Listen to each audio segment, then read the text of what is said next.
rekli, Volvo, Volvo, oni kopirajo Volvo.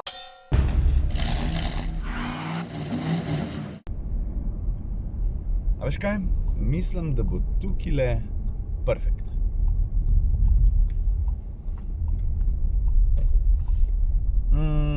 Škoda Scala. Kar nekaj časa je menil od najnega prvega srečanja, več kot leto nazaj, ko sem je šel pogledat v Izrael. Tam je Škoda pripravila svetovno premiero tega avtomobila. Takrat sem rekel, da avto zelo obeta. Predvsem v prostorskem smislu, pa tudi drugače podedovala kupene uporabne tehnologije. Pa že takrat sem omenil, da Škoda Scala po novem nadomešča Rapida. Scala se pa fejst trudi, da ponudi več, kolikor je uspel Rapid.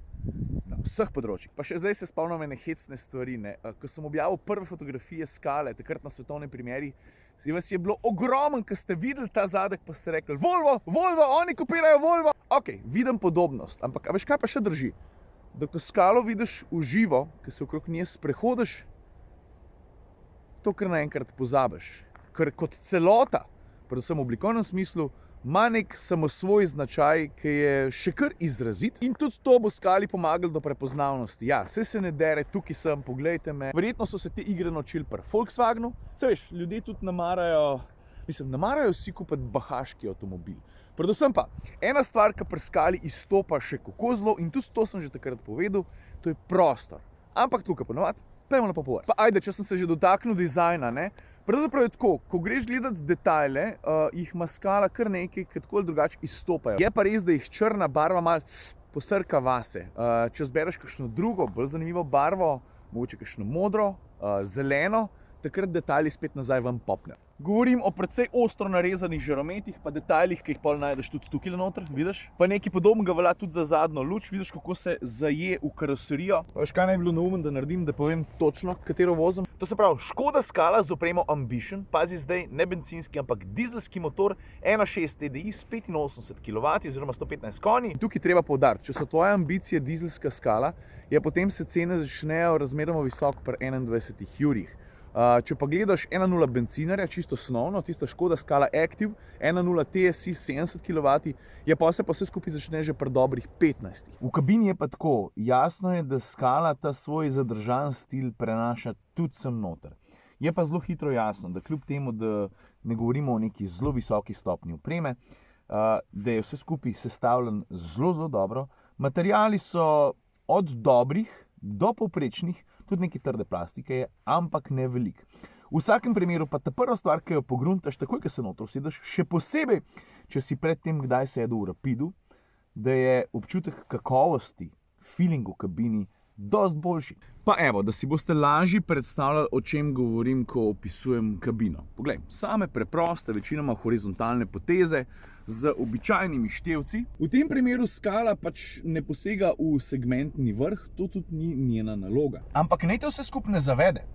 Škoda Scala lahko znotraj izgleda tudi dosti drugače, z veliko večjim zaslonom vmesnika in z digitalno instrumentno ploščo. Torej, po eni plati si manj zahtevni kupci lahko umislijo Scalo z običajnimi merilniki, z manjšim zaslonom vmesnika in s preprostimi stikali na levi in desni. Če pa nucaš, zna pa Scala tudi v tehnološkem smislu stopati kakšno stopnico višje. Mimogrede, Scala, če se jaz ne motim, po italijansko pomeni stopnice, nekaj podobno. Veš, ko se stvari lepo poklapajo, kdaj govoriš o avtomobilih. Pa še ena reč, zna ponuditi tudi 11 asistenčno-varnostnih sistemov. Zna pa drugače Scala kupenih stvari, ki znajo tudi druge sodobnejše, večje, pa dosti dražje Škode, samodejno zaustaviti, nadzirati hitrost do hitrosti 210 km/h, če se ne motim, preprečiti nesrečo ob nenamerni menjavi voznega pasu, kar brihten avto. No, ampak glaven prodajen argument Scale, poleg njene preprostosti, nevsiljivosti, pa razmeroma dobre cene, je valjda prostor. Dajmo začeti kar pri kufru. Pri Škodi se hvalijo, da skoraj sem odletel, da je Scala razredni segmentni rekorder. Jaz pravim, da bi znali na to temo reči tudi kaj pri Hondi, pa bi pa pri Škodi rekli, da je tam vse malo drugače. Je pa vseh litrov skupaj 467, ko podreš zadnjo klop, polih je pa jurja 410. Glede na segment, hudo nadpovprečno. Pravzaprav praktično v vrhu. Ok, zdaj pa v kabino. Zato, ker če govorimo o prostoru, je treba še dve stvari izpostaviti. V drugi vrsti ga je ogromen, ne bom rekel, da toliko v oktavi, ampak pismo stari, no. prostora za noge je kolikor češ, tudi za glavo ga je veliko. Pa še ena stvar, ki se jo dostikrat malo pozabi, zelo veliko ga je tudi v širino. Ramenski prostor je včasih tudi pomembna reč, še posebej, če tukaj zadaj kdaj sedi več ljudi, pa tudi spredaj v prvi vrsti je zaradi tega občutek prostornosti večji. Pa mogoče za koga sam še čist nepomemben detajl, ampak meni je všeč. Skala nima veliko detajlov, ki bi izstopali. Praktično jih ni. Ampak kljuka na sprednjih pa zadnjih vratih za izstop v kabino oziroma iz kabine mi je pa fejst luštna.